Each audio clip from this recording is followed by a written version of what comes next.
মন্ত্রী এমপিদের লিখিত সুপারিশে উপসচিব হওয়া আওয়ামী লীগ নেতা ডাক্তার মোহাম্মদ সাইফুল ইসলাম স্বাস্থ্য মন্ত্রণালয়ের অধীনস্থ রাষ্ট্রীয় চিকিৎসা অনুষদের সহকারী সচিব থেকে উপসচিব হিসেবে পদোন্নতি পেতে একের পর এক পলাতক আওয়ামী লীগের মন্ত্রী এমপিদের লিখিত সুপারিশ নিয়েছেন।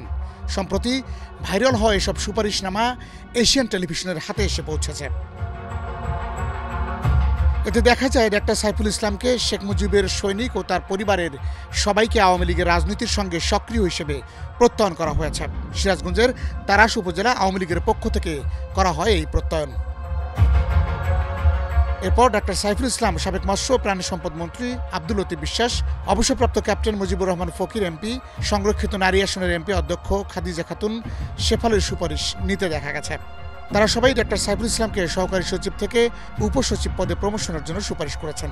তিনি সহকারী সচিব থাকাকালীন সময়ে আওয়ামী লীগ মন্ত্রী এমপিদের সুপারিশে অনুষদের সাথে সম্পৃক্ত নয় এমন বিষয়ে সার্জারিতে কোর্স করার জন্য পেশনে ছুটি নেন, কিন্তু তিনি কোর্স সম্পন্ন না করায় অনুষদে অভিজ্ঞতা অর্জিত না হওয়ায় অনুষদের পদোন্নতি কমিটি তার পদোন্নতি প্রদানে অপারগতা প্রকাশ করে মিটিং রেজুলেশন করেন। এতে ডাক্তার মোহাম্মদ সাইফুল ইসলাম পদোন্নতির জন্য মরিয়া হয়ে যায়। তার ফলশ্রুতিতে তিনি ফ্যাসিস্ট সরকারের প্রভাব খাটিয়ে পদোন্নতির সুপারিশ করেন।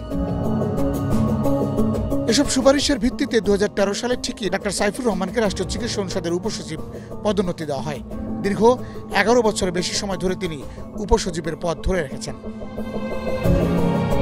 বর্তমানে ছাত্র জনতার অভ্যুত্থানের মুখে অনুষদের সাবেক সচিব ডাক্তার জাহিদুর রহমান পদত্যাগ করলে ডাক্তার সাইফুল ইসলাম রাতারাতি হয়ে যায় বিএনপি সমর্থিত ডাক্তার নেতা। মোবাইলে রাখা শুরু করেন নেতাদের ছবি এবং তারা আশপাশের লোকজনকে দেখানো শুরু করেন সেসব ছবি।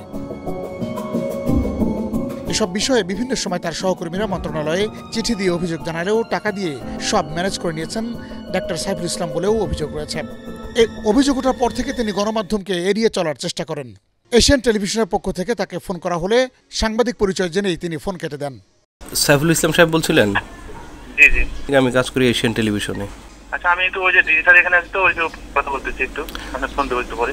কর্মকর্তা কর্মচারীরা আশঙ্কা করছেন রাষ্ট্রীয় চিকিৎসা অনুষদের মতো গুরুত্বপূর্ণ জায়গায় সর্বোচ্চ কর্মকর্তা হয়ে বসে আছেন আওয়ামী লীগের এজেন্ট।